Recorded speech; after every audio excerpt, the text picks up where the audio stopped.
नमस्कार। हर हर महादेव। ओम नमः शिवाय।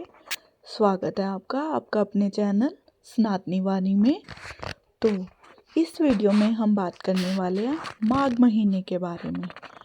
माघ महीने में आपको पता है कि पहले लोग कहते थे, संत महात्मा कहते हैं कि जो माघ महीने में पूजा व्रत किया जाता है तो 11 महीनों का भी फल मिलता है। साल में माघ महीना बहुत ही महत्वपूर्ण माना जाता है।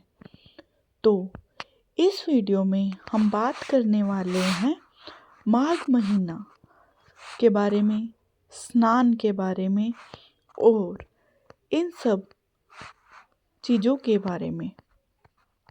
तो आज की इस स्पेशल वीडियो में जैसे कि हम बात करने वाले हैं माघ माह का महत्व क्या है, माघ स्नान कैसे किया जाता है और कौन सा समय सबसे शुभ होता है और माघ महीने में क्या करना चाहिए और क्या नहीं करना चाहिए और इस महीने में कौन कौन से पुण्य काम सबसे अधिक फल देते हैं।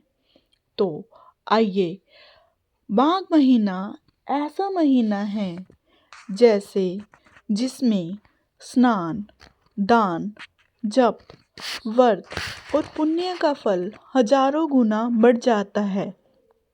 इसलिए इस महीने को पुण्य का महीना भी कहा जाता है।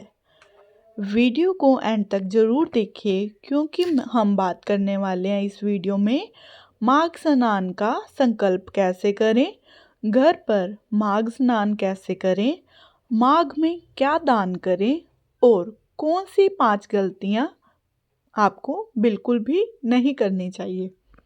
तो आइए, सबसे पहले हम बात करते हैं माघ माह क्या है। माघ माह हिंदू कैलेंडर का एक बहुत ही पवित्र महीना होता है। ये जनरली जनवरी और फरवरी के बीच में आता है। अब ये 2026 में माघ का महीना 14 जनवरी से स्टार्ट हो रहा है। ये मकर संक्रांति के दिन से शुरू होगा। ये महीना भगवान विष्णु को सबसे अधिक प्रिय माना गया है और साथ ही गंगा के रूप में पवित्रता को बढ़ाने वाला महीना है। इसी दौरान प्रयागराज में माघ मेला होता है। कल्पवास का महत्व होता है और स्नान दान का विशेष योग बनते हैं। अब हम बात करने वाले हैं माघ महीने का महत्व क्यों है। मुख्य रूप से माघ महीने का महत्व 3 चीजों से जुड़ा होता है, जैसे कि जल का महत्व।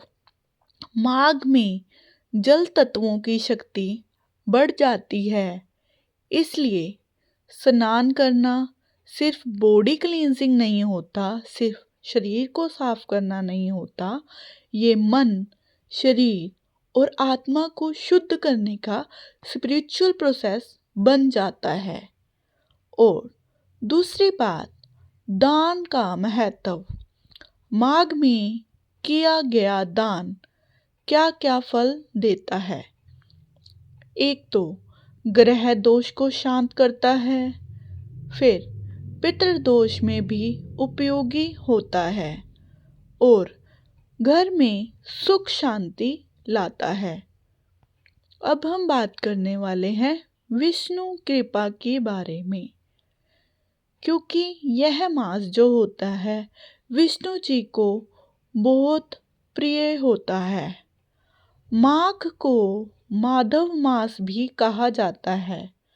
माधव जो है भगवान विष्णु का नाम है, इसलिए माघ में जो व्यक्ति स्नान, व्रत और भक्ति करता है उस पर विष्णु जी की विशेष कृपा होती है। और इस वीडियो में हम बात करने वाले हैं माघ में स्नान का क्या महत्व है।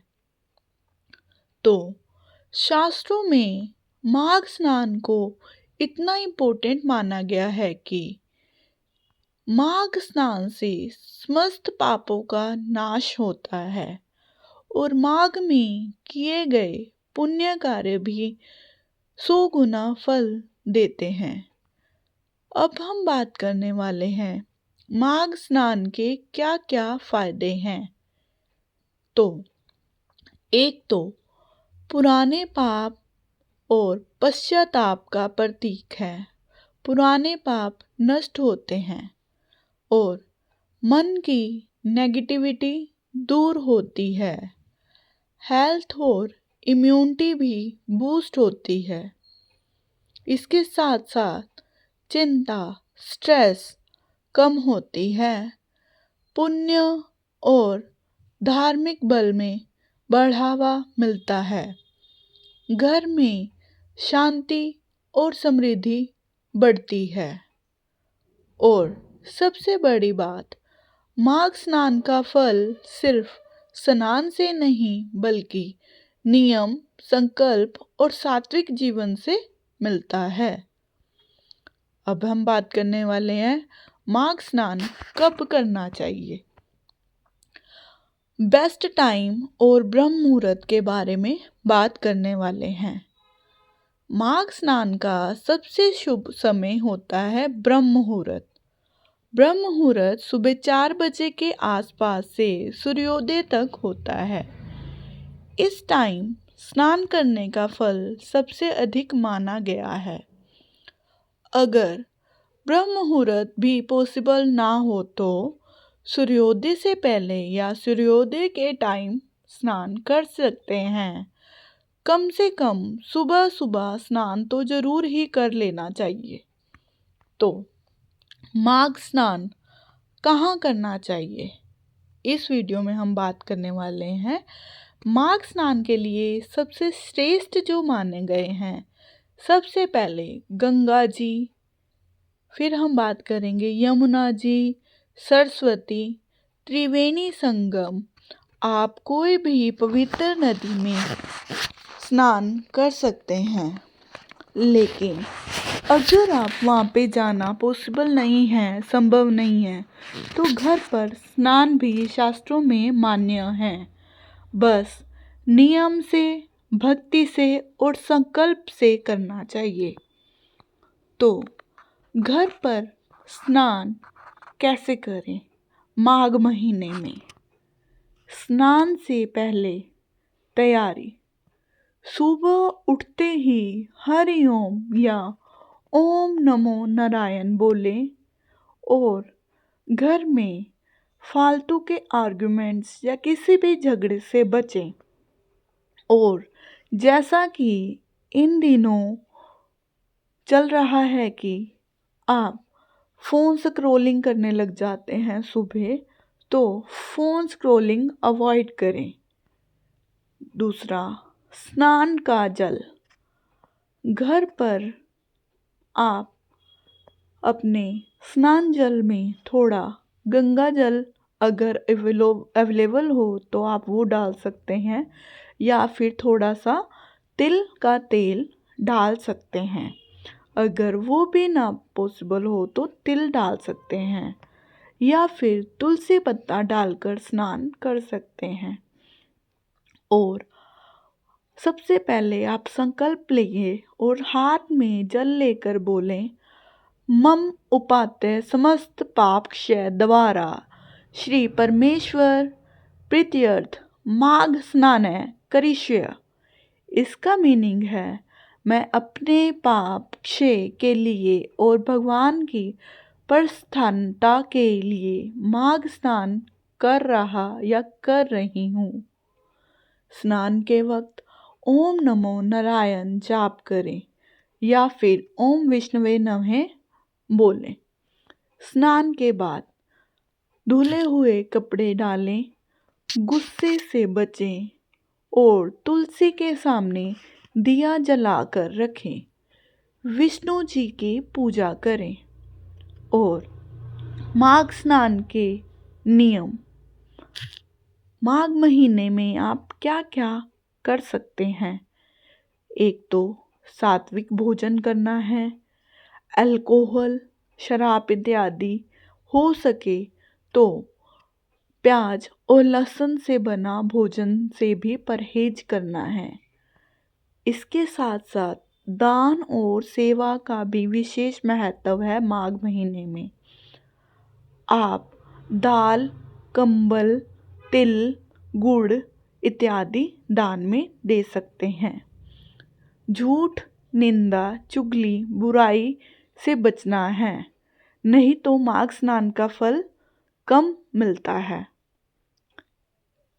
और सफाई, अपने बॉडी और घर की सफाई का विशेष ध्यान रखना है और पूजा स्थान को भी साफ रखना है। इस महीने आपको क्या नहीं करना चाहिए? ये 5 गलतियां तो बिल्कुल भी नहीं करना चाहिए। सबसे पहले स्नान के बाद तुरंत झगड़ा नहीं करना चाहिए और स्नान के बाद गलत बोलना, निंदा करना नहीं चाहिए और सात्विकता ना रखना। आपको सात्विक भोजन ही लेना है।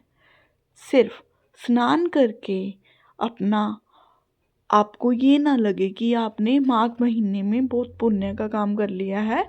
इस महीने आपको बहुत पाठ पूजा भी करने से बहुत फल मिलता है। दान से के बचना या दान की भावना जरूर रखें। ऐसे ना हो कि अगर आपने दान दिया है तो आपने अपने मन में ये चल रहा है आपका कि हाँ जी मैंने तो ये कर दिया, मैंने तो वो कर दिया। तो ये दान जो है आपको ऐसे करना है कि एक हाथ से कर रहे हैं, दूसरे हाथ को खबर भी नहीं पहुंचनी चाहिए। दान जो है वो गुप्त करना चाहिए। तो माघ महीना हम सब के लिए एक गोल्डन चांस लेके आता है जिससे हम अपने कर्म सुधार सकते हैं, पाप क्षय कर सकते हैं और भगवान की कृपा पा सकते हैं। अब बस इतना याद रखना है कि माघ स्नान का मतलब सिर्फ नहाना नहीं बल्कि मन को पवित्रता बनाना है। अगर आपको ये वीडियो पसंद आई हो तो लाइक करिए, चैनल को सब्सक्राइब करिए और कमेंट करके ज़रूर बताएं आप कि माघ स्नान के नियम फॉलो करते हो या नहीं। ओम नमः शिवाय। हर हर महादेव। धन्यवाद।